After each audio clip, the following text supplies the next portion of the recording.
कि हम जैसा लोगों को अरेस्ट करना है, जेल में डालना है। और जेल जाने से मैं डरता नहीं हूँ, मैं रेडी हूँ। मैंने देखा है कि आप लोगों ने सोनम वांगचुक जैसा भले आदमी को आपने उनका लोगों का बारे में नहीं सोच के, उनका समस्या नहीं सुलझा के, उल्टा उनको जेल में डाल दिया। तो मुझे तो लगता है कि हम जैसा लोगों को भी जरूर जेल में डालेंगे अगर हम लोगों ने आंदोलन अभी शुरू किया तो। लेकिन उस परिणाम भुगतने के लिए मैं रेडी हूं। लोगों को यह दिखाना चाहता हूं कि ये लोग हमारा लिए भला लोग नहीं है, हमारा जाति के लिए, हमारा समाधान के लिए ये लोग सोचने वाला नहीं है। ये हम लोग को ऐसे ही दबा के मिटाना चाहते हैं।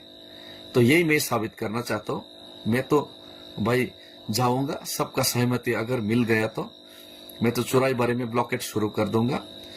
आप लोग डिसीजन लीजिए, हमें अरेस्ट करना है, जेल में डालना है, शूट करना है, एनकाउंटर करना है, या फिर हमारा तिपरासा जाति की समस्या का समाधान करने का आपने जो वादा किया उसको सुलझाने के लिए आप लोग सोचेंगे नहीं, आप लोग उसको करेंगे, प्रैक्टिकली इंप्लीमेंट करेंगे।